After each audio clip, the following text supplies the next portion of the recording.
প্রিয় দর্শক শ্রোতা, তো বন্ধুরা আজকে আমি আপনাদেরকে দেখাবো ড্রাগন গাছের ফুল। তো বন্ধুরা, ড্রাগন গাছটি দেখতে পাচ্ছেন আমার কত সুন্দর গাছ, মানুষ করা গাছ পড়ে গেছে।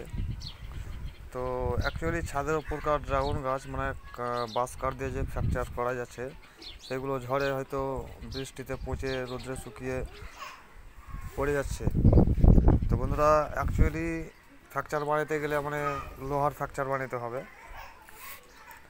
তো যাই হোক, গাছ পড়ে গেল, ও গাছের মানে ক্ষতি তো যাই কিছু হয়েছে। এই গোড়ার দিকটা দেখতে পাচ্ছেন, জ্বরটা ঠিক আছে এখন পর্যন্ত। তো গাছে এখন ফুল চলে এসেছে, বর্তমানে ফুল মানে পড়ে যাওয়ার কারণে অনেকগুলি ডাল নিচের দিকে দেখতে পাচ্ছেন মানে ভেঙে মুছে রেখেছে। তো সেইগুলোতে ফুল দেখতে পাইনি, তো কিছু কিছু আমি ফুল দেখতে পাচ্ছি এখানে, যেমন ফুল ফুটে গেছে। এগুলো তো মানে আর কয়েকদিনের মধ্যে ফুটে যাবে। তো যাই হোক বন্ধুরা, আপনারাও যদি ড্রাগন গাছ ছাদ বাগান করে থাকেন তো অবশ্যই ফ্র্যাকচার বানাবেন। লোহা 400-500 টাকা বা 600 টাকা খরচ করে একটি ফ্র্যাকচার বানিয়ে নেবেন, নাহলে কিন্তু আমার মতোই অবস্থা হয়ে যাবে। তো এখানে দেখতে পাওয়া যাচ্ছে যে এই ফুলটাতে পিঁপড়ের চাপ আছে। তো অবশ্যই এই পিঁপড়ে থাকতে গেলে আপনারা গ্যামাক্সিন ইউজ করবেন, নাহলে এই যে ফুলের যে মাথায় একটা আঠা থাকে, সে আঠাটা চুষে নষ্ট করে দিবে। এখানে কিছু কিছু ফুল দেখতে পাওয়া যাচ্ছে।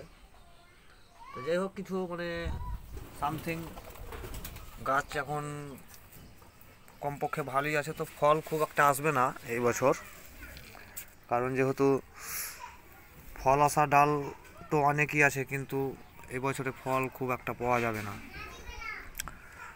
এখানে এই ফুলটিকে নষ্ট করে দিয়েছে, এটা খেয়ে নিয়েছে, আর হবে না, কারণ এটা টিকটিকির চাপ থাকে, টিকটিকিতে ফুলগুলা খেয়ে নেই। তো বন্ধুরা, যদি আপনারা ড্রাগন চাষ করেন অবশ্যই লোহার ফ্র্যাকচার বানাবেন। আমি যেমন বানাচ্ছি, এরপরে দেখতে পাচ্ছেন এখানে আমি লোহার ফ্র্যাকচারটা কীভাবে তৈরি করেছি। রড দিয়ে এইভাবে আপনারা অবশ্যই তৈরি করেন, নাহলে কিন্তু গাছ আপনি 2 বছর মানুষ করবেন, মানুষ করতে করতে আপনার যখন ফল ধরার সময় আসবে বা 1 বছর ফল খাওয়ার পরে কিন্তু আপনার অবশ্যই বাঁশ কাঠের ফ্র্যাকচারগুলো এই নষ্ট হয়ে যাচ্ছে, ভেঙে যাচ্ছে, পুড়ে যাচ্ছে। তো অবশ্যই ভালো থাকেন, সুস্থ থাকেন। পরবর্তী আরেকটি ভিডিও নিয়ে আসবো। তো ভিডিওটি যদি অবশ্যই ভালো লেগে থাকে ভিডিওটিকে শেয়ার করবেন, আর পেজটিকে অবশ্যই ফলো করে দেবেন, আর ইউটিউব থেকে দেখলে চ্যানেলটিকে সাবস্ক্রাইব করে রাখবেন।